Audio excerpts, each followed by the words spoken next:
you see what's going on here right now, why wouldn't you want to aspire to be the next Jess Duffin? Bates back into the attack. That's a magnificent shot. The amount of times that a bowler has come on for the Thunder and Jess Duffin has smoked it before off the very first ball has been amazing throughout this game. She is making a statement. Anyone who gets the ball in hand, you better put it in the right area, because if you don't, you're going to pepper the boundary. Third time she's hit the first ball of an over for 4, Jonesy, just to back that up. Good running from Ingles. Bowler's end. She was labouring, but she got there. Well, Bates just off the stumps as well. Well and truly off it. So the direct hit wasn't there, but potentially an opportunity of still gathering and taking the bails off. But in the end, Duffin picks up another single. Well, it was a good throw by Stefani Taylor, and Bates just wasn't over the top. That's a cardinal sin as a bowler, especially a spin bowler. Oh, chance for Priest, missed. Well, the former Renegade swaps teams this year and has given her team of last year a chance. And the other keeper. Gee, that's a big miss. It's even bigger now. Always the way, isn't it? Always the way. Missed opportunity, and then the next one goes for 4.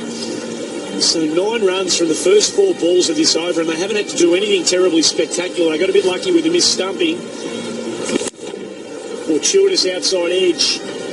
The required run rate now down under 10 and over, down to 9.92. This has been an unbelievable performance by the Renegades. Got to go. Oh, they've probably picked the wrong end. They've definitely gone the wrong end. Nicola Carey in that point position. She kind of seems to have that position sewn down, and you would expect her to understand that Jess Duffin as well is the slower runner between the two. So you get to throw straight to the keeper. And to go big there, did Duffin.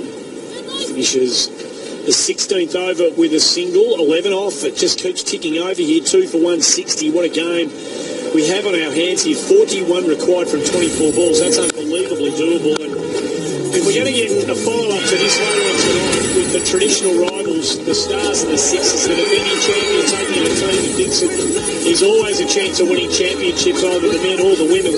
Then we have got a hell of a lot of good cricket to look forward to later on tonight on 10 Sport. The defending champions against the team that would be, but it's all about this right now. The Renegades have got to be favourites now, though. They're like comfortably favourites, 41 off 24. Yeah, they certainly are, as there's a few Sydney Sixers players coming in. Lauren Smith there just signing a few autographs as well. Renee Farrell, no surprise that Alex Blackwell has gone to her most experienced bowler, who copped a bit of tap. 2 overs, none for 26. You don't normally see that against Farrell's name. And she's bowling to Jess Duffin, who's on a roll at the moment. 69 off 41 deliveries. Farrell needs to find her best here. And that's not it. She's got the thick edge, top edge. It's going to be a great catch. No, she never really got herself into position there. Sam Bates was high and had her turned around. She probably lost it a bit in transition, and they survived. The Renegades. He's in a little bit of a hot spot here, Bates, because we know that Duffin wants to get the ball in that area. And you can just see there the sun over the peak of the cap, didn't even get a hand to it in the end. So a missed stumping the over before, a missed opportunity now. And you know what, I actually think this is a good thing for the Renegades. I think Jess Duffin needs to be up the non-strikers end. Take a few deep breaths as we take a look at Harvey Norman, her pitch map. And you can see the fact that she's hit a lot of 4s on the offside, but she's also dragged them to the leg side. So she's been able to hit them to both off and onside, regardless of where they've been pitched. So Ingles, 20 off 11, moves around. That's crunched straight down the throat of the fielder, backward square. And Blackwell takes the catch.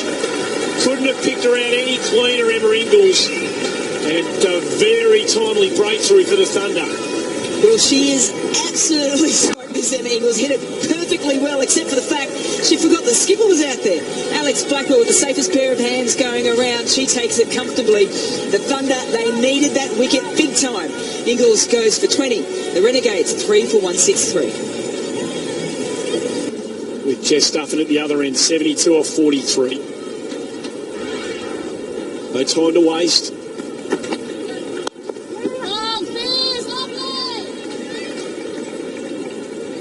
Certainly no time to waste, and she needs to go from ball one. And what she'll try and do is get off strike like she did, just to allow herself that extra couple of deliveries to see what the pitch is doing.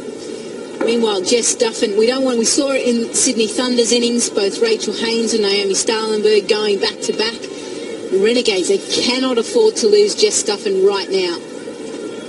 So Renee Farrell doing what she needs to do here. Duffin continues to work the crease, and she's just done it magnificently again. There's no stopping her.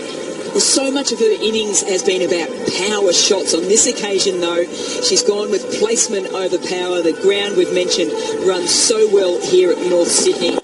And she creates that line, doesn't it? Most people say, don't bowl on her legs. Well, she gets so far outside, off stump, and all of a sudden, again, it puts pressure back on Alex Blackwell. She now pushes back to the boundary where she took that catch. She is under control at the moment, though, Duffin. She does a good shot. Covers up inside the inner circle now. That's where she tries to go as well. Well, who does Alex Blackwell also turn to for the next over? 17 overs gone, 3 for 169. Well, 9 runs coming off that over. Better from Renee Farrell. I have a feeling she's going to go back to Sam Bates as Mitchell Stark and Elisa Healy there signing a few autographs. I think we get Mitchell Stark into the commentary box as well. Fella's coming up for a chat, I think. See if he's any better than Watto, hey? Watto got a lot of wickets for the Thunder, which he didn't obviously appreciate too well. Very smart by the Sydney Sixers to have their fan day here with the male side. Get the kids down and obviously watch the women's team. But we've got a game on our hands here. 32 runs off 18 deliveries. Bates to bowl to Duffin. This is huge, this over. She's placed that again. You can't bowl to her at the moment. She's making it impossible to bowl to her. She's just using the crease so perfectly. And all of a sudden, the required run rate now, under 10. It's 9.8. More than manageable at the moment. But once again, Jess Duffin, that first ball of the over, she wants to go big on it just to make it a lot easier then to manage the rest of the 5 deliveries. 4th time she's found the boundary off the first ball of an over, Mel. And now it's forcing all sorts of conversations. Blackwell comes to the crease. She's looking at, surely she wants to convey an air of control here, but she must be thinking that this has got away from her and her team. This has been one of the great innings. She goes again. Chance! God! She's claiming the catch. Duffin must go. They'll have a look at it. Griffith, the fielder. She's going to wait and hold her ground here, but certainly no indication from the Thunder that it wasn't a clean catch. Well, just when Lisa Griffiths caught it, she did kind of look up and smile and go, did I actually get it? So the reverse sweep got the top edge. Lisa Griffith diving forward. Oh, no. It's hit the ground. So while the finger is underneath, there's a good part of the ball that's hit the ground. And you would expect that the third umpire will give this not out. So it's there and she takes it, but then the ball touches. I know this is hard because this is 2D. It's not 3D. It's a clean take. She's taken the ball cleanly, but the ball has definitely made contact with the ground in the act of taking the catch. And that's the ruling. You've got to go by the rules of cricket, the laws of cricket. So yes, catch. Gee. Taken it, cleanly, as you say, controlled the ball. Yep. But the fact right there that the ball has hit the turf means that the third umpire is going to come into play here and say, Jess Duffin, you can continue on your merry way. I mean, all of the Thunder players have now kind of gone back to position because obviously we've got a big screen and they can see it. Even though we're going through the replays, they would assume that it will be a not-out decision. What else has this game got to dish up? Just waiting for confirmation here. What? Out? Well, apologies for the lack of communication. Wow, says Lisa Griffith. She can't believe that's been given out. Oh, is this where we speak? Because I'm a little bit dumbfounded, and so is Jess Duffin. But what an innings by her. 81 runs off 47 deliveries. We see the Bunnings wicket replay. Obviously tried that reverse sweep, got the top edge. Lisa Griffith wasn't 100% sure where the umpire was. We haven't got the rules of the game wrong, have we? Like, that ball there has touched the ground. You can even see the tufted grass come up as well. There's been a lot of rule changes over the last couple of years. We've read the rules thoroughly, the conditions. Maybe that's the one potentially we've missed. Okay, well, she did make clean contact with the ball straight away. The ball, as you said, Jonesy, didn't bobble. It didn't bobble from her hand, but in the act of taking the catch, that ball has definitely hit the ground now. Certainly hit the turf. Okay, so we'll just have to seek some clarification on that. But are we all... We're all in agreement. Okay, right. Yep. So if we've got third umpire's given her out, so she's out. The end. If we've got it wrong, let us know on Twitter. I'm sure we're getting told well and truly that we don't understand the rules, but that is a big moment. We'll turn the phones off, shall we? It's a huge moment because it means Duffin, the player that's in 81 from 47, is now sitting in the shed. It now means that Claire Koski now comes out to the middle to join Amy Satterthwaite. Another slight surprise. We thought potentially it was going to be Chris Britt or Maitland Brown. But Claire Koski can hit the ball powerfully. She does play quite uniquely. And it's for the reason why she's been picked. She hasn't kept today, hasn't bowled, so she's been picked to come out and bat. She's got an opportunity at the moment. Oh, boy, this this game and this league, men and women, continues to take you to places you haven't necessarily been before as a cricket fan. It's all to play for again. Well bowled. Well bowled. It just changes the game so much. Lisa Stalaker and I, we were well and truly in the camp of the Renegades. Yep, taking this down. You, Eddie Marr, you didn't even mention anything. Well, I said to Lisa off here, 200 still 200. And while they were well on track, that number is always there in front of you. And like you wouldn't. It's a 50-50 game right now. They just need one of these two, and we know Koski can hit the ball.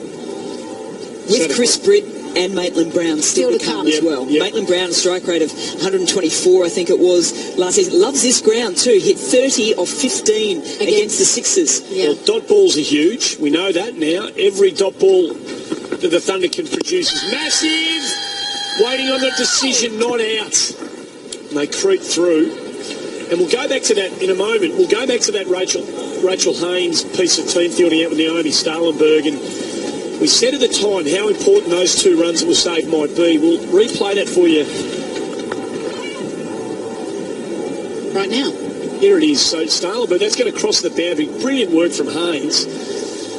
And you just wonder how big that piece of intuitive cricket from Rachel Haynes is going to be. Heard the call. They want to keep it to 1. Great outfielding. So 2 to go, 4 for 177. Rog, let's go down to you, mate. Eddie, you're confused. I'm confused. Jess, you're very confused. I know I saw you come off. Very disappointed. What were your thoughts? Yeah, it's kind of hard to comment on something like that, but obviously very disappointing. Really tough situation as well.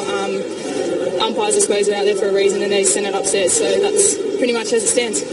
Is it made more frustrating by the fact, you're on the brink of something very, very special? Yeah, I think I had a few chances, if I'm being really honest, but, I just had to back the fact that we've got plenty of batters as well. You saw the Thunder had a really long batting depth, and so do we. So I'm just backing these guys out here now to get us over the line. Been well talked about that you spend your winter, or your summer as it is, playing in the AFLW comp with the Magpies and not so much cricket anymore. Do you think that breaks the shackles for you? You look very relaxed when you came out there, like, you're a lot freer. Yeah, I think it does. When you don't spend 100% of your time thinking about one sport, it gives you a lot of break in between, I guess. And the Magpies have been awesome to me, so shout out to the Magpies because I know some of them are watching. But I'm just looking forward to obviously playing the Big Bash now and playing with them later in Feb. Bit over 20-odd runs, a couple of overs to go. Can they do it? Yeah, definitely. We've got this in the bag, I think. All right, there you go, Wash. Like your confidence. Good on her. What an innings she played. Well, we're deep in that interview, Lisa. I know you've had the rule book out with Laurie Colliver out stat and numbers guru. Anything to clarify for us? Well, I do love my law. So law 32.3B, the ball does not touch the ground even though the hand holding it does so in affecting the catch. So obviously, third umpire thinks that the ball didn't touch the ground. Okay. That's all we can say. Okay. So that rests on Tony Wilds, as the man who's making the call off the monitor. Okay, all right. Well, you've seen it. Everybody at home's seen it like we have. We play on. Jeff Stuffin is out. That's not changing. She thinks that they've got it in the bag, though. So a lot of confidence here in Satterthwaite and Koski. Boundaries required, a couple. 23 off 11 is the equation. Amy Satterthwaite on strike. Comes out of it. It's not going to get to the boundary, and it's unbelievably valuable from Farrell. Well, the penultimate over when in a chase is really crucial because you don't want too many runs at the last over. So I think the Renegades and obviously Amy Satterthwaite will be looking at that thinking we need to get it under 10 runs and over, then absolutely game on. And this is a huge over. No surprise Farrell's bowling it. She's got to find the rope. She hits it well, but there's coverage out there. Just the single. Clear turning point in my mind was when you two both jumped on the Renegades. You jumped on and you just poured all the pressure on the Renegades. You both said they were home.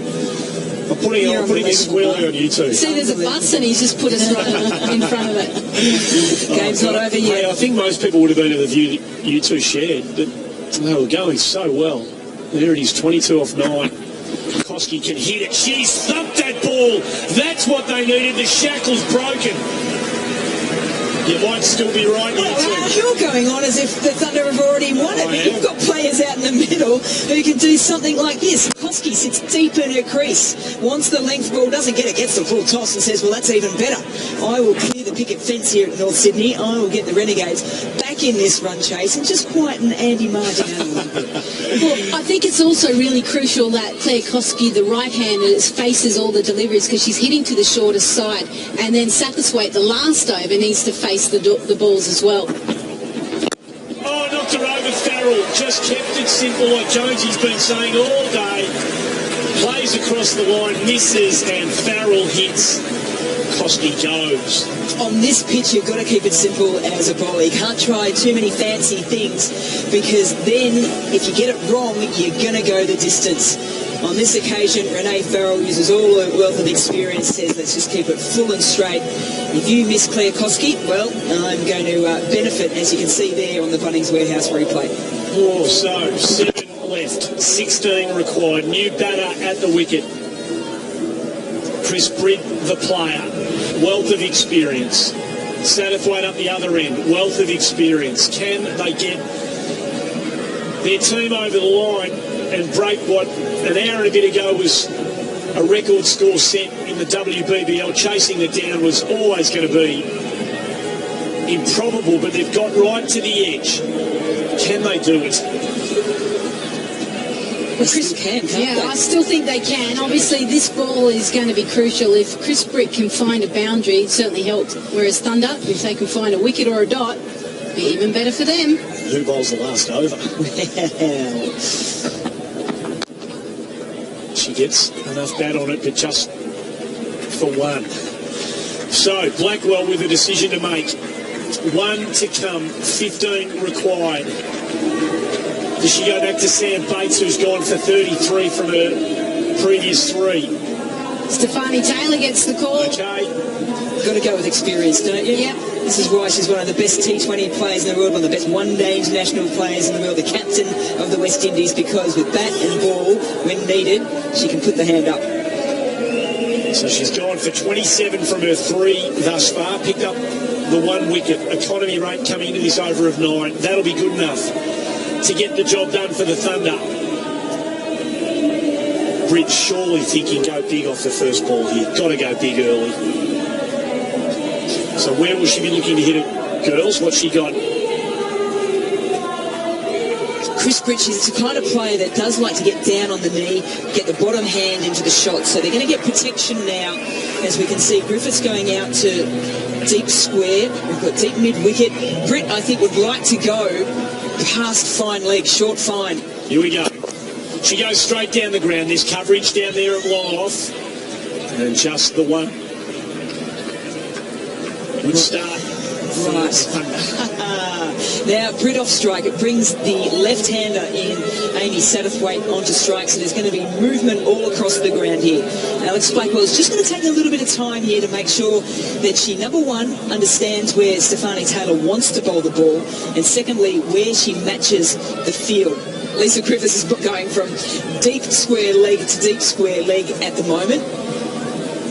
Playing her 185th career T20 game.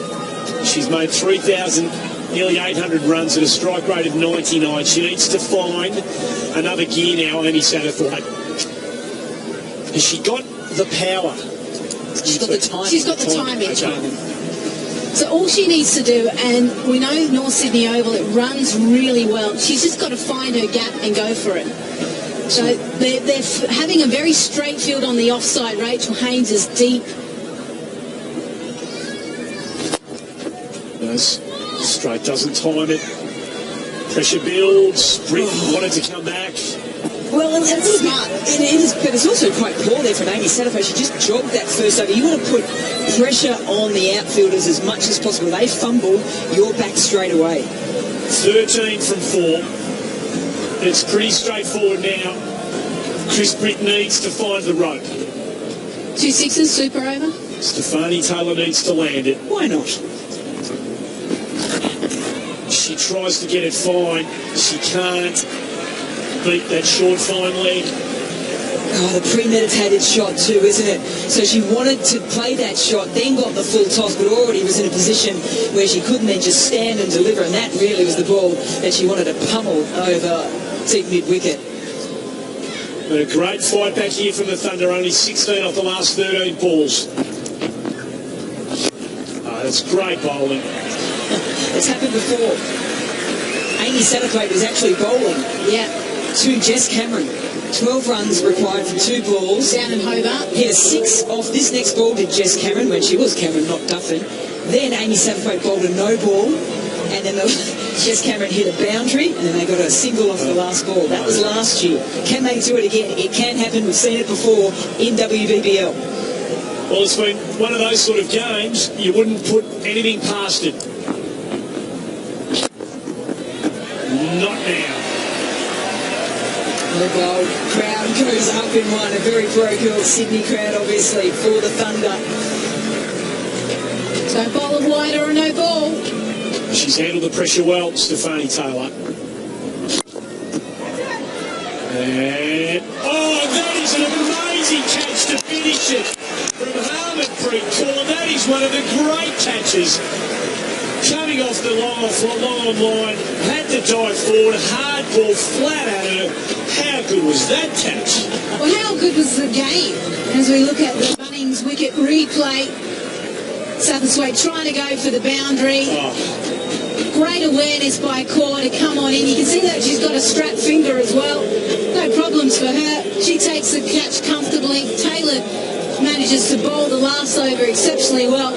And the Sydney Thunder have started off with an absolute crucial win against the Melbourne Renegades. What a game. 389 runs scored between them as a record. But I tell you what, we are all going to be spending some time talking about Jess Duffin's dismissal. We're going to seek some clarification. I'm sure we'll get Roger Aldridge down